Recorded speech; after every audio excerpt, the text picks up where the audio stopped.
और एक बड़ी खबर इस समय आ रही है। दक्षिण कोरिया से राष्ट्रपति को हटाने के लिए अब वहां की संसद में महाभियोग का प्रस्ताव अब सांसद लेकर आ रहे हैं। मार्शल लॉ लगाने के बाद यह विपक्ष का प्रस्ताव है राष्ट्रपति को हटा देने के लिए। राष्ट्रपति यून के खिलाफ महाभियोग लाया जाएगा। कई आरोप राष्ट्रपति पर लग भी रहे हैं। लगातार जो बढ़ते दाम है देश में उसको लेकर वो अप्रिय तो होते जा रहे हैं, लेकिन उन पर देशद्रोह और धोखाधड़ी के बेहद संगीन आरोप लेकर अब दक्षिण कोरिया के राष्ट्रपति के खिलाफ महाभियोग लाने का प्रस्ताव अब विपक्ष उसी की जुगत में है। और रणभूमि के इस भाग में हम आपको सीधे दक्षिण कोरिया ले चलते हैं। दक्षिण कोरिया से पिछले कई घंटों में चौंका देने वाली खबरें सामने आ रही हैं। खबरें भी और तस्वीरें भी सामने आई हैं। दरअसल दक्षिण कोरिया के राष्ट्रपति यून सुक योल ने मंगलवार को आपातकाल इमरजेंसी लगाकर सैन्य शासन का ऐलान कर दिया था, लेकिन अब उस फैसले को वापस ले लिया गया है। इन तस्वीरों को गौर से देखिए।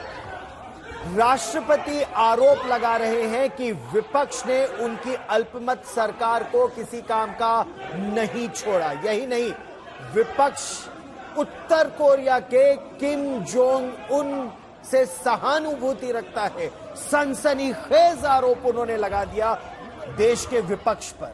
उन्होंने जैसे ही सैन्य शासन का, military rule, emergency, martial law का ऐलान किया लाइव टीवी पर, वैसे ही विपक्ष के सांसद और समर्थक संसद के सामने इकट्ठा हो गए और मार्शल लॉ लागू करने का विरोध करने लगे।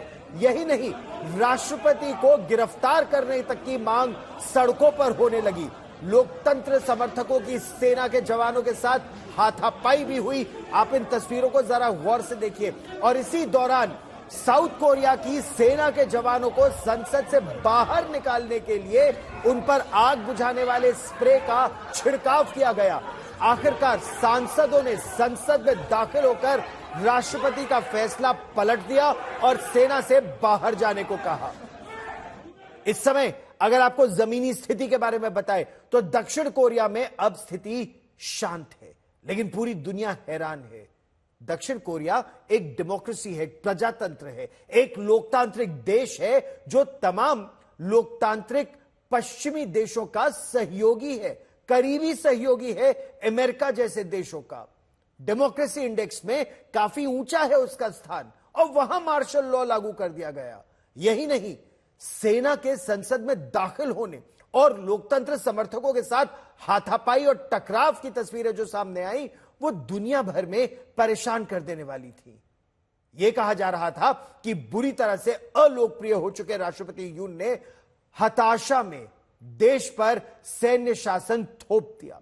विपक्ष को कोसते हुए राष्ट्रपति ने कहा कि वो बेशर्म उत्तर कोरियाई समर्थक राज्य विरोधी ताकतों को खत्म कर देंगे, लेकिन सांसदों ने संसद में मार्शल लॉ हटाने का प्रस्ताव पास किया और राष्ट्रपति के फैसले को पलट दिया।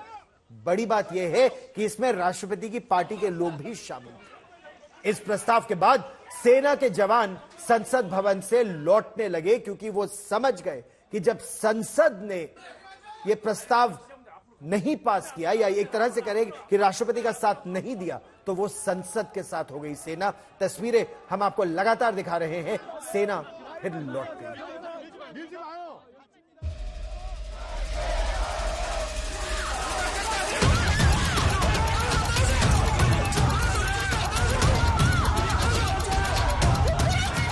हताश हो चुके राष्ट्रपति यून के फैसले के बाद दक्षिण कोरियाई सेना ने लोकतंत्र का गला घोटना शुरू कर दिया। मार्शल लॉ का विरोध कर रहे विपक्षी समर्थकों के साथ सेना की तीखी झड़प हुई। सेना उन्हें संसद से खदेड़ने पर तुली थी। दूसरी तरफ लोकतंत्र की रक्षा के लिए समर्थक आर पार की लड़ाई के लिए तैयार थे। मार्शल लॉ का ऐलान राष्ट्रपति यून ने टीवी पर आकर किया और दक्षिण कोरिया को फिर से मजबूत बनाने का वादा किया।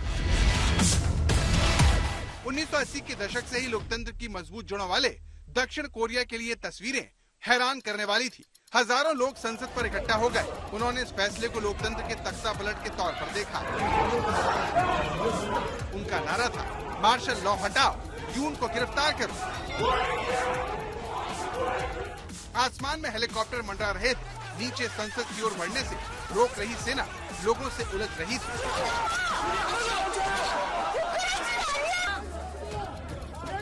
लोगों ने सेना के खिलाफ आग बुझाने वाले स्प्रे को अपना हथियार बनाया। इस बीच सांसदों ने सेना से हाथापाई करते हुए संसद के भीतर अपनी सीट तक जाने का रास्ता बनाया। फिर आया मार्शल लॉ हटाने का प्रस्ताव। 300 में से 190 सांसदों ने अपनी मौजूदगी में प्रस्ताव पारित किया। राष्ट्रपति यून की ओर से घोषित मार्शल लॉ को संसद ने हटा दिया। दक्षिण कोरिया के विपक्षी दल के नेता ने यून के फैसले को असंवैधानिक बताया। ये भी कहा कि जल्द ही टैंक, बख्तरबंद गाड़ियां और बंदूकों से लैस जवान देश पर शासन करने लगेंगे। लेकिन संसद ने मार्शल लॉ की कोशिश में पानी फेर दिया। दूसरी तरफ इसका विरोध कर रहे लोग डटे रहे। आखिरकार लोगों की जीत हुई और राष्ट्रपति यून को मार्शल लॉ लगाने का फैसला वापस लेना पड़ा। दक्षिण कोरिया एक मजबूत लोकतंत्र है क्योंकि यहाँ लोगों की आवाज दमदार है और जब उनकी आवाज को सेना के बूट से कुचलने की कोशिश हुई तो उनकी दहाड़ पूरी दुनिया ने सुनी। अब खामोशी है लेकिन उसके साथ एक अजीब बेचैनी भी है। आज तक ब्यूरो। जैसे कि मैं सो रहा हूँ तो पिताजी को जगाना है मुझे, तो वो डायरेक्ट उठाने के बजाय, और हिंसा की परंपरा मेरे यहाँ नहीं थी सौभाग्य से, तो वो क्या करते थे कि उस कमरे में आ जाएंगे या बाहर से गुजरेंगे और चौपाई बोलेंगे, प्रात काल उठ के रघुनाथा मात पिता गुरु नावही माता। कभी कभी मैं गुस्से में उठ करके अरे पापा चरण स्पर्श किया और सो गया। मैंने कहा अब मत उठाना।